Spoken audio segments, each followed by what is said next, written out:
प्यारे दर्शकों, जिवें कि तुसीं जाणदे हो कि असीं अपने प्रोग्राम के तहत ਵੱਖ-ਵੱਖ विषयां ते गलबात करते रहने हैं ते तुहानूं प्रोग्राम दिखाते रहने हैं। साडी ये कोशिश रहिंदी है कि असीं तुहानूं वध तों वध जानकारी दईए। अज असीं जिस विषय ते गलबात करन जा रहे हैं वो विषा भी प्यारे दर्शकों बहुत अहम विषा है तो साडी जिंदगी नाल जुड़िया होया है, क्योंकि कहा जाता है कि जदों किसी देश नूं तरक्की वाले पासे लैके जाना होवे तो सब तो पहला उहदे एजुकेशन सिस्टम वाल ध्यान देना पैंदा है, सिक्ख्या प्रणाली वाले पासे ध्यान देना पैंदा है। तो साडी केंद्र दी सरकार ने यह हमला मारिया तो नवीं एक जिहड़ी राष्ट्रीय सिक्ख्या नीति 2020 वो लैके आंदी।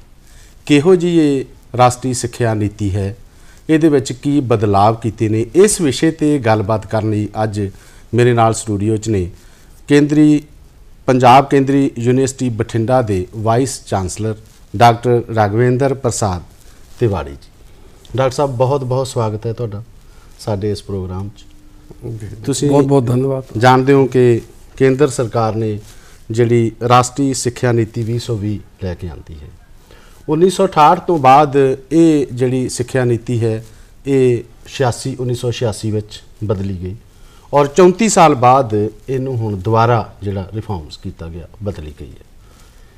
कि सब तो पहला तो मैं तुहाडे तो ये पूछना चाहुंदा है कि पहला भी जिहड़ी सिक्ख्या नीति सी 86 फिर नवीं आई तो हुण 2020 आई, की लोड़ पई सरकार नूं ये सिक्ख्या नीति बदलण दी ते किहो जी ये जिहड़ी सिक्ख्या नीति है जी। सत श्री अकाल, नमस्कार। बलवंत जी, आपने बहुत ही बढ़िया प्रश्न किया है।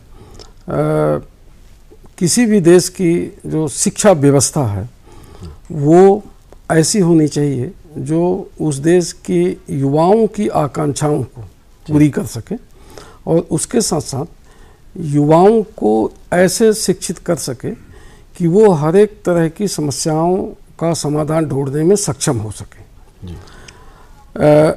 इसके पहले जो शिक्षा नीति हमारे देश में प्रचलित थी, बहुत समय से जो चल रही थी, उसमें जो सिस्टमिक चेंज, महत्वपूर्ण बदलाव होने चाहिए थे जिससे कि हमारी शिक्षा व्यवस्था विश्व स्तर की हो जाए, उस तरह के परिवर्तन हमारी शिक्षा नीति में नहीं हो पाए थे। और जिसके परिणाम स्वरूप हम ये देखें कि हमारे देश के जो हाई एजुकेशन सिस्टम से जो विद्यार्थी पढ़ के निकलते हैं उनमें से एवरेज 15% लोग ही ऐसे होते हैं जिनको कहीं एम्प्लॉयमेंट मिल सकता है। एम्प्लॉयबल केवल 15% होते हैं। यदि हमारी शिक्षा नीति ऐसे युवा पैदा करती है जिसमें से 85% किसी भी तरह के एम्प्लॉयमेंट के काबिल न हो तो वो शिक्षा व्यवस्था बिल्कुल सही नहीं होती है। और इसको भारत सरकार को इसका अनुभव हुआ, इसका आभास हुआ और उसके तहत उन्होंने एक बड़ी कमेटी बनाई और इस कमेटी ने 4 साल तक लगातार काम किया और इसमें से करीब 10 लाख फीडबैक आए। देश के विभिन्न लोगों से 10 लाख फीडबैक आए। उनके फीडबैक को सम्मिलित करते हुए फिर 29 जुलाई 2020 को ये शिक्षा नीति भारत सरकार ने देश को समर्पित की। तो हमारी शिक्षा व्यवस्था को समयानुकूल बनाने के लिए और देशानुकूल बनाने के लिए इस शिक्षा नीति को भारत सरकार ने लाया है। जी, जिवें कि तुसीं दस ही दिता है कि सरकार ने महसूस किया कि 100 चों 15% जिहड़े जां 15 बच्चों नूं नौकरी मिलने वाली सिक्ख्या नीति नहीं चाहिए। सानू सिक्ख्या नीति वो चाहिए है कि रोज़गार च घट तो घट 85 बच्चे जिहड़े आ वो आ सकन। बहुत वधिया सिक्ख्या नीति है सर, बहुत पहलुआं ते असीं गलबात करनी है। हुण जे गल करां तां ये जिहड़ी हुण नवीं एजुकेशन पॉलिसी आई है, राष्ट्रीय सिक्ख्या नीति आई है, इहदा हुण की फायदा विद्यार्थियों नूं होएगा? देखिए, जो सबसे बड़ा महत्वपूर्ण परिवर्तन राष्ट्रीय शिक्षा नीति 2020 में जो किया गया है जी, वो ये है कि हम अपने विद्यार्थियों में स्किल डेवलपमेंट कैसे कर सकें, हम उनमें एंटरप्रेन्योरशिप की भावना को कैसे विकसित कर सकें और उनमें सोचने की क्षमता का विकास कैसे हो सके। ये बहुत ही महत्वपूर्ण बात है, क्योंकि जैसा अभी आप इस कार्यक्रम को शुरू होने के पहले बोल रहे थे कि विद्यार्थी केवल पुस्तकों से पढ़ करके परीक्षा दे देते हैं और उनमें सोचने की क्षमता का विकास नहीं होता है। तो हमारे विद्यार्थियों को हम विचारशील कैसे बनाएं, उनमें सोचने की क्षमता कैसा पैदा करें। पुस्तक में जो है उसी को पढ़ करके और परीक्षा दे देने से हमारे विद्यार्थी कभी भी विश्व स्तर पर अपनी क्षमताओं का प्रदर्शन नहीं कर पाएंगे। तो उनमें सोच का विकास कैसे हो, सोचने विकास कैसा हो, ये सबसे महत्वपूर्ण परिवर्तन है। और इसीलिए इसको हम बोलते हैं कि शिक्षा नीति विद्यार्थी केंद्रित है और विद्यार्थी की आवश्यकताओं को पूरी करने के लिए ये शिक्षा नीति बनाई गई है। तो इसमें जो सबसे बड़ा सुधार है वो एक्सपीरियंशियल लर्निंग का, जिसकी हमारे यहाँ बहुत कमी थी। केवल थ्योरेटिकल कंसेप्ट विद्यार्थियों को पढ़ा दिए जाते थे पुस्तकों से, उससे विद्यार्थियों का कोई लाभ नहीं होता। इसीलिए 85% हमारे विद्यार्थी अनएम्प्लॉयबल हुआ करते थे। तो इसके लिए एक्सपीरियंशियल लर्निंग, वो लर्निंग बाय डूइंग जिसको हम बोलते हैं, वो करके सीखें। और यदि कोई विद्यार्थी करके सीखता है तो ये सर्वविदित है कि वो जो सीखेगा वो हमेशा उसके मन मस्तिष्क में रहेगा, नंबर 1। और नंबर 2, वो उसमें फिर करने की क्षमता का विकास होगा जी। तो ये सबसे महत्वपूर्ण बात है। और हम देखें कि जैसे जैसे समय आगे बढ़ रहा है, देश में समाज में नई नई समस्याएं हो रही हैं। उन समस्याओं के समाधान करने के लिए अपने युवाओं को तैयार करना है। तो इसके लिए जो इसमें और बहुत सारे सुधार हमारी राष्ट्रीय शिक्षा नीति में है जी।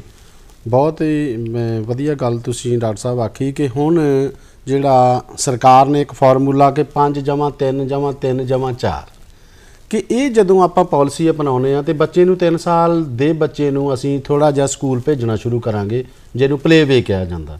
उहदे च जदों आपां डॉक्टर साहब गल करदे आ कि उहदी पहली पढ़ाई पहली ते दूजी क्लास जिहड़ी है वो आने वाले समय 2 सालों च उन्होंने खेलद्या पास भी कराई जा सकती है।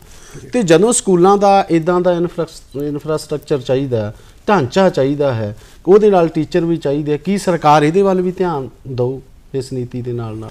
ये राष्ट्रीय शिक्षा नीति आने के पहले जी तक जो भारत सरकार शिक्षा के क्षेत्र में जो पैसा खर्च करती थी वो हमारी GDP का 2 से 3% हुआ करता था जी। अभी ये 6% इसको बढ़ाने का सुझाव है राष्ट्रीय शिक्षा नीति में। और अभी समस्या क्या हो गई कि ये बी में आई, जिसमें पूरा देश पूरा विश्व कोरोना से ग्रसित हुआ और हमारी आर्थिक व्यवस्था चरमराई, जिसकी वजह से जितने ग्रांट की पैसों की आवश्यकता थी एजुकेशन सेक्टर के, देश के एजुकेशन सेक्टर में देने के लिए, उतना सरकार नहीं दे पा रही है। लेकिन इसमें ये सरकार कटिबद्ध है। इसमें हम देखें कि राष्ट्रपति महोदय ने भी राष्ट्रीय शिक्षा की नीति के बारे में विश्वविद्यालय के कुलपतियों से विचार विमर्श किया।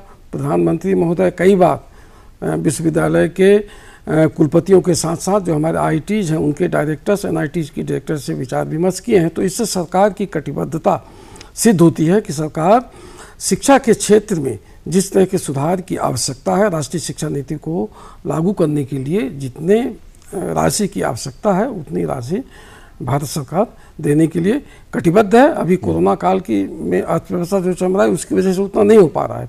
तो यदि इतना GDP का 6% यदि भारत सरकार लगाती है तो जिस तरह के इंफ्रास्ट्रक्चर की आवश्यकता है हमारे देश में राष्ट्रीय शिक्षा नीति को लागू करने के लिए, स्कूली शिक्षा से लेकर के विश्वविद्यालय शिक्षा तक वो सफिशिएंट होगा।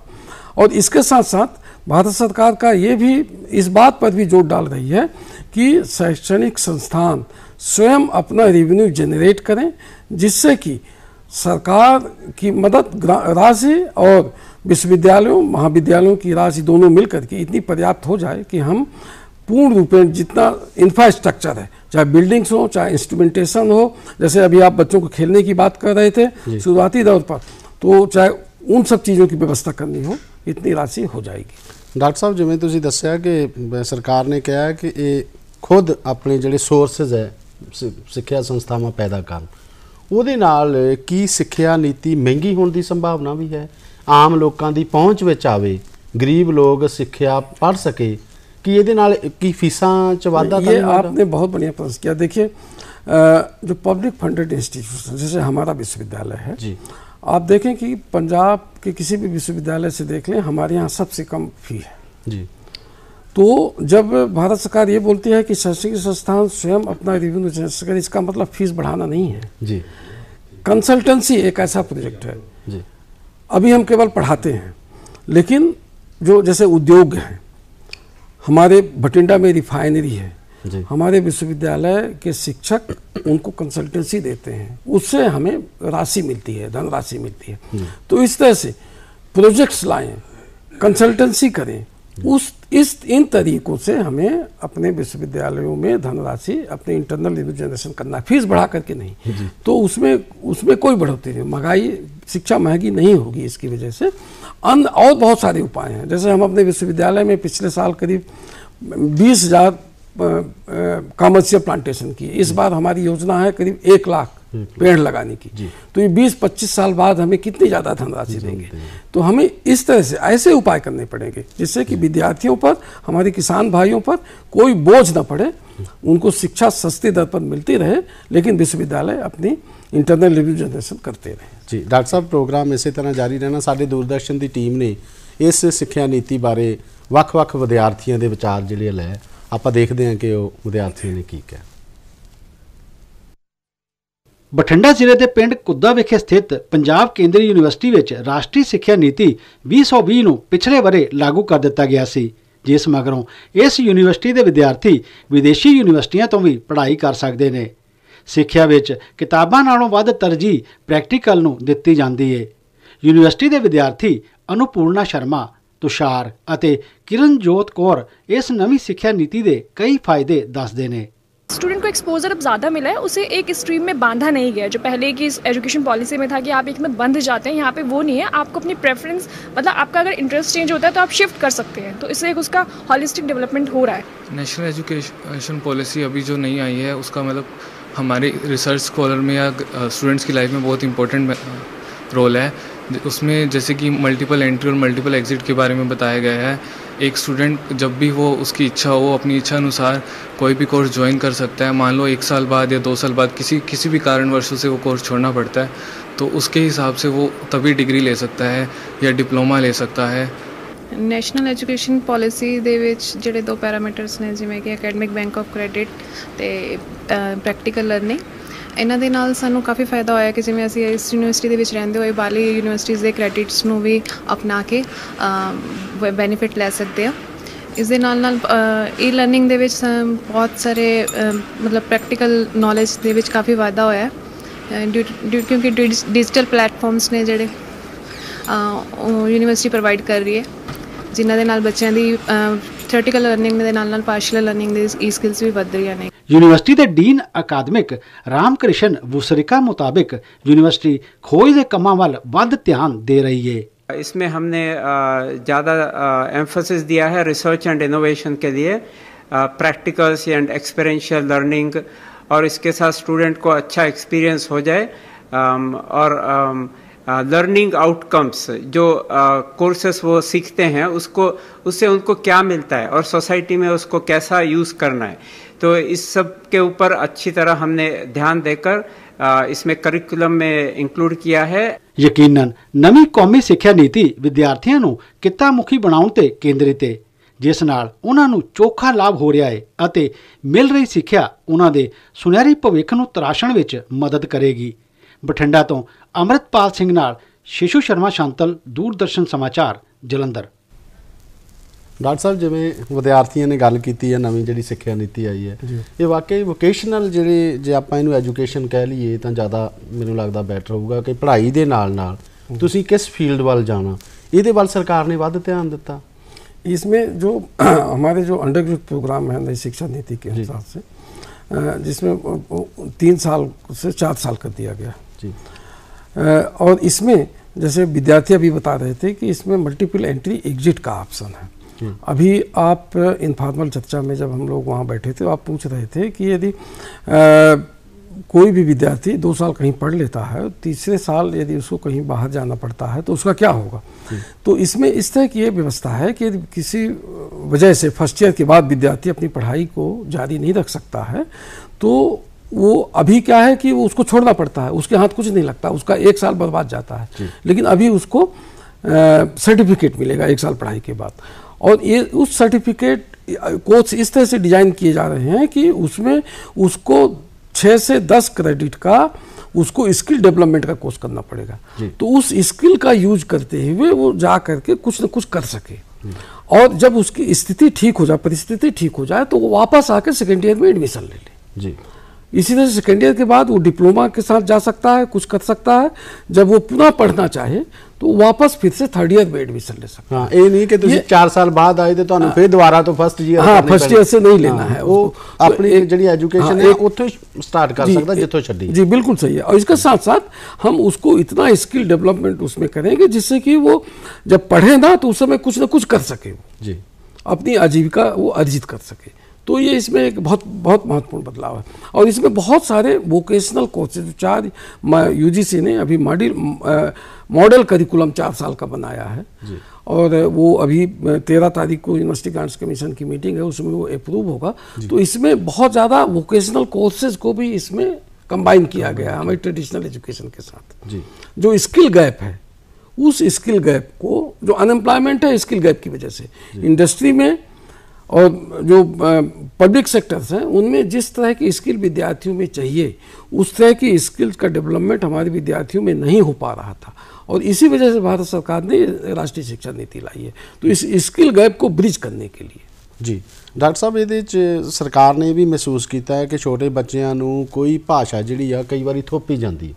ਅਸੀਂ ਪੰਜਾਬ ਦੇ ਰਹਿਣ ਵਾਲੇ ਆ, ਕਈ ਵਾਰੀ ਪੰਜਾਬੀ ਭਾਸ਼ਾ 'ਚ ਜ਼ਿਆਦਾ ਕੰਫਰਟੇਬਲ ਰਹਿੰਦੇ ਆ ਪੜ੍ਹਨ ਲਈ। ਅਸੀਂ ਬੱਚਿਆਂ ਨੂੰ ਸੋਚਦੇ ਹਾਂ ਕਿ ਉਹ ਜਿਹੜੀ ਗੱਲ ਉਹਦੀ ਮਾਤ ਭਾਸ਼ਾ ਵਿੱਚ ਸਿਖਾਈ ਜਾ ਸਕਦੀ ਹੈ ਉਹ ਕਿਸੇ ਦੂਜੀ ਭਾਸ਼ਾ ਵਿੱਚ ਚੰਗੀ ਤਰ੍ਹਾਂ ਨਹੀਂ ਸਿਖਾਈ ਜਾ ਸਕਦੀ। ਇਹਦੇ ਵਿੱਚ ਇਹ ਵੀ ਕਿਹਾ ਕਿ ਬੱਚਿਆਂ ਨੂੰ ਸ਼ੁਰੂਆਤੀ ਵਿੱਚ ਉਹ ਜਿਹੜੀ ਆ पढ़ाया जड़ा जाना चाहिए वो मातृभाषा में पढ़ाया जाना, ये भी एक चंगी गल है। जी, ये इसमें देखिए भाषा के हिसाब से शिक्षा नीति अन्य शिक्षा नीतियों से पूर्ण रूपेण भिन्न है। अभी मैं उदाहरण के तौर पर मैं बताता हूँ कि जो केंद्रीय विश्वविद्यालयों में प्रवेश के लिए जो कॉमन इंट्रेंस टेस्ट होना चाहता है, जिसको हम CUET बोलते हैं, कॉमन यूनिवर्सिटी इंट्रेंस टेस्ट, ये 13 भाषाओं में होने जा रहा है। हमारे पंजाब के विद्यार्थी जो इंग्लिश में कंफर्टेबल नहीं है या हिंदी में कंफर्टेबल नहीं है, वो पंजाबी भाषा में टेस्ट दे सकते हैं।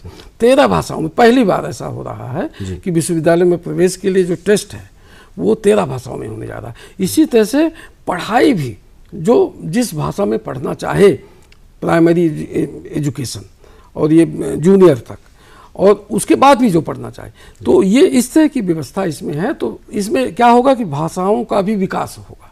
अभी क्या है, धीरे धीरे पंजाब में भी पंजाबी बोलने वालों की संख्या कम हो रही है। बहुत सारे विद्यार्थी बाहर पढ़ने जा रहे हैं, वो पंजाबी नहीं बोल पाते हैं और उपयोग भी कम हो रहा है। तो इस तरह से भाषा जीवित रहेगी और उस भाषा में जो ज्ञान भंडार संचित है वो भी जीवित रहेगा। तो ये एक बहुत ही महत्वपूर्ण। मैं वही ਤੁਹਾਨੂੰ एक सवाल पूछने लगा सी कि ये शिक्षा नीति का पंजाब च कोई बदलाव आएगा? पंजाब में देखिए, जो पंजाब की सबसे बड़ी समस्या आज, मैं एक शिक्षा जगत से जुड़ा हुआ होने के नाते मैं ये बताना चाहता, आप सबको मालूम है लेकिन फिर भी मैं बोलना चाहता हूँ कि 2019 में पंजाब से 73,574 विद्यार्थी बाहर पढ़ने गए और ये BB में ये 33,000 हो गया कोरोना की वजह से जी। और पंजाब अकेला देखिए, पंजाब की अभी जनसंख्या 3 करोड़ जी, 130 करोड़ देश की जनसंख्या माने 3 करोड़, कितना प्रतिशत है? बहुत कम, 3% से भी कम है, 2% आएगा ज़्यादा से ज़्यादा। लेकिन विद्यार्थी जो बाहर पढ़ने जाते हैं पूरे देश से, उसमें से 10% विद्यार्थी पंजाब के हैं बाहर पढ़ने वाले। और ये बाहर जाते हैं तो ये वहाँ यहाँ का अपने देश का कितना धन बाहर जा रहा है ना। वो क्यों बाहर जा रहे हैं? क्योंकि उनको देश में गुणवत्तापूर्ण शिक्षा नहीं मिल पा रही है और यहाँ पढ़ने के बाद उनको एम्प्लॉयमेंट नहीं मिलता है, तो वो इसके लिए बाहर जा रहे हैं। तो यदि हम क्वालिटी एजुकेशन अपने देश में ही उनको दे पाएँ तो उनमें जो उनके पेरेंट्स को जो पैसा इतना ज़्यादा खर्च करना पड़ता है वो नहीं करना पड़ेगा, पहला बात। दूसरा, वो हमारे समाज से जुड़े रहेंगे, पंजाबी कल्चर से जुड़े रहेंगे। और तीसरी बात कि अपने पेरेंट्स का, अपने संबंधियों का वो सहारा भी बनेंगे बुढ़ापे में जाकर। तो इसलिए ये शिक्षा नीति यदि लागू होती है तो ये जो एक्सोटस है, काफ़ी संख्या में हमारे पंजाब प्रांत से जो विद्यार्थी बाहर पढ़ने जा रहे हैं उसमें कमी आएगी। क्योंकि यदि राष्ट्रीय शिक्षा नीति लागू होती है तो ऐसी गुणवत्तापूर्ण शिक्षा इससे विद्यार्थियों को मिलेगी कि जिसकी वो खोज में बाहर जा रहे हैं उनको देश में ही मिलेगा। तो ये पंजाब के लिए बहुत ही अच्छी बात है। ਡਾਕਟਰ ਸਾਹਿਬ ਇਹ ਤੁਸੀਂ ਬਹੁਤ ਹੀ ਵਧੀਆ ਗੱਲ ਆਖੀ ਹੈ ਕਿ ਜੇ ਇਹ ਸਿੱਖਿਆ ਨੀਤੀ ਪੂਰੀ ਤਰ੍ਹਾਂ ਲਾਗੂ ਹੋ ਜਾਂਦੀ ਹੈ ਤਾਂ ਪੰਜਾਬ ਦੇ ਜਿਹੜੇ ਬੱਚੇ ਆ ਉਹ ਕਮ ਸੇ ਕਮ ਆਪਣੇ ਮਾਂ ਪਿਓ ਦਾ ਸਹਾਰਾ ਬਣਨਗੇ ਔਰ ਇੱਥੇ ਰਹਿ ਕੇ ਇੱਥੇ ਦੀ ਐਜੂਕੇਸ਼ਨ ਪ੍ਰਾਪਤ ਕਰਕੇ ਆਪਣੇ ਦੇਸ਼ ਦੀ ਜਿਹੜੀ ਆ ਉਹ ਸੇਵਾ ਵੀ ਕਰ ਸਕਣਗੇ। ਇੱਕ ਗੱਲ ਮੈਂ ਤੁਹਾਡੇ ਤੋਂ ਪੁੱਛਣਾ ਚਾਹੁੰਦਾ ਕਿ ਗ੍ਰੈਜੂਏਸ਼ਨ ਦੀ ਜੇ ਗੱਲ ਕਰਦੇ +2 ਤੋਂ ਬਾਅਦ ਇੱਕ ਤਾਂ ਸਮੈਸਟਰ ਸਿਸਟਮ ਇਹਦੇ 'ਚ ਪਤਾ ਲੱਗਾ ਕਿ ਸਮੈਸਟਰ ਤੁਸੀਂ ਗੱਲ ਕਰ ਰਹੇ ਸੀ ਕਿ ਸਮੈਸਟਰ ਸਿਸਟਮ ਜਿਹੜਾ ਹੋ ਗਿਆ ਸਾਲ 'ਚ 2 ਵਾਰੀ ਜਿਹੜੀ ਆ ਉਹ ਵੀ ਇਹਦੇ ਵਿੱਚ ਇੱਕ ਪਹਿਲੂ ਹੈ ਕਿ ਜਿਹੜਾ ਇਮਤਿਹਾਨ ਹੈ ਬੱਚਿਆਂ ਦਾ ਸਾਲ 'ਚ 2 ਵਾਰੀ ਹੋਏਗਾ। दूसरा ये है कि 4 साल की डिग्री हो गई +2 तो बाद अगे 3 साल ग्रैजुएशन की डिग्री मिलती सी हुण ये 4 साल की करती उहदा की लाभ है विद्यार्थियों नूं की नुकसान है ये बारे थोड़ा जा जरूर दसो। बलविंदर जी अभी एक छात्रा बता रही थी जी कि मल्टी डिसिप्लिन एजुकेशन देखिए होलिस्टिक एजुकेशन तो उसके लिए हमें जो interdisciplinary courses skill development courses entrepreneurship courses value added courses इस तरह के कोर्सेज को हमें अपने प्रोग्राम में लाना पड़ेगा और ये सब लाने के लिए हमें उसकी जो ड्यूरेशन है 3 साल से 4 साल करनी पड़ेगी जी। सभी विकसित देशों में अंडर ग्रेजुएट प्रोग्राम 4 साल का होता है क्योंकि उसमें उनको बहुत ज़्यादा पढ़ाई पीजी प्रोग्राम में एक विषय पर पढ़ाया जाता है जी। लेकिन उसको अन्य विषयों की आज इस तरह की समस्याएं उत्पन्न हो रही हैं उनका समाधान ढूंढने के लिए एक विषय में यदि किसी विद्यार्थी पारंगत है तो वो उपयुक्त नहीं है उसको कई विषय समझने पड़ेंगे जी। और कई विषय पढ़ने के लिए समय चाहिए इसलिए ये 4 साल की गई है। तुसी पंजाब च केंद्रीय यूनिवर्सिटी के वाइस चांसलर के तौर पर तुसी सर काम कर रहे हो बठिंडा च ਤੁਹਾਡੀ यूनिवर्सिटी ने हुण तक ये जिहड़ी सिक्ख्या नीति है किन्ने % लागू करती है तो ਤੁਹਾਡੀ यूनिवर्सिटी कितना बदलाव आया है? देखिए एक इसमें जो सबसे महत्वपूर्ण बदलाव राष्ट्रीय शिक्षा नीति में है वो मल्टी डिसिप्लिनरी करिकुलम जी जिसमें कई तरह के स्किल डेवलपमेंट कोर्सेज हों एंटरप्रेन्योरशिप के कोर्सेज हों वैल्यू एडेड कोर्सेज हों और इंटरडिसिप्लिनरी कोर्सेज हों तो इस तरह का हमने अपने पीजी प्रोग्राम में ये मल्टी डिसिप्लिनरी करिकुलम बना लिया और ये पिछले वर्ष से जुलाई 21 से हम पढ़ा रहे हैं अपने विद्यार्थियों को जी। पहला दूसरा अभी तक क्या था कि राष्ट्रीय शिक्षा आने के पहले तक ये था कि हम सिलेबस बनाते हैं उसमें कुछ कोर्स कंटेंट लिखते हैं लेकिन हम ये नहीं बताते थे कि इस कोर्स को करने के बाद विद्यार्थियों में कैसी क्षमता का विकास होगा जिसको लर्निंग आउटकम कहते हैं तो अभी हमने learning outcome based multi disciplinary curriculum अपने विश्वविद्यालय में लागू कर दिया है। डॉक्टर साहब समा ਜਿਹੜਾ ਉਹ ਇਜਾਜ਼ਤ ਨਹੀਂ ਦੇ ਰਿਹਾ ਕਿ ਅਸੀਂ ਇਸ ਵਿਸ਼ੇ ਨੂੰ ਹੋਰ ਅੱਗੇ ਵਧਾਈਏ ਜੀ। ਤੁਸੀਂ ਸਾਡੇ ਵਿਦਿਆਰਥੀਆਂ ਨੂੰ ਸਾਡੇ ਪੰਜਾਬ ਦੇ ਲੋਕਾਂ ਨੂੰ ਬਹੁਤ ਸਾਰੀ ਜਾਣਕਾਰੀ ਦਿੱਤੀ ਨਵੀਂ ਜਿਹੜੀ ਸਿੱਖਿਆ नीति आई है ਉਹਦੇ ਬਾਰੇ ਤੁਸੀਂ ਖੁੱਲ ਕੇ ਦੱਸਿਆ है कि की विद्यार्थियों का फायदा है तो इसी साढ़े स्टूडियो चाहे तो बहुत बहुत धन्यवाद। मैं एक अपील करना चाहता हूँ पंजाब के विद्यार्थियों से कि हमारा पंजाब केंद्रीय विश्वविद्यालय जो बठिंडा में है हम पोस्ट ग्रेजुएशन के 44 प्रोग्राम चला रहे हैं और PhD के 30 प्रोग्राम चला रहे हैं। हमारे विश्वविद्यालय में पंजाब के जितने विश्वविद्यालय हैं उनकी अपेक्षा सबसे सस्ती हम शिक्षा दे रहे हैं और गुणवत्तापूर्ण शिक्षा दे रहे हैं। हमारा विश्वविद्यालय NIRF रैंकिंग में 84 पोजीशन पर है सभी देश के सभी विश्वविद्यालयों में। ये इतना नया विश्वविद्यालय होने के बाद ये बहुत बड़ा अचीवमेंट है। तो मैं पंजाब के विद्यार्थियों से ये अपील करना चाहता हूँ कि अभी NTA नेशनल टेस्टिंग एजेंसी केंद्रीय विश्वविद्यालयों में प्रवेश के लिए टेस्ट करा रही है जिसकी अभी लास्ट डेट 18 जून है। इसको बढ़ने की संभावना है। तो मैं ये चाहता हूँ कि हमारे विश्वविद्यालय में पंजाब के विद्यार्थियों की संख्या मात्र 6-7% है और छेती तो छेती वधे कि डॉक्टर साहब उन्होंने फीस का भी दसता टाइम का भी दसता। तो आप सब लोग यहाँ पर जो भी स्नातक की परीक्षा करना चाहें वो हमारे विश्वविद्यालय का ऑप्शन दें, हमारे यहाँ शिक्षा लें जिससे कि पंजाब के विद्यार्थियों को पंजाब में केंद्रीय विश्वविद्यालय होने का लाभ मिल सके और यहाँ के विद्यार्थियों को गुणवत्तापूर्ण शिक्षा मिल सके। बहुत बहुत धन्यवाद। जी नमस्कार, सत श्री अकाल।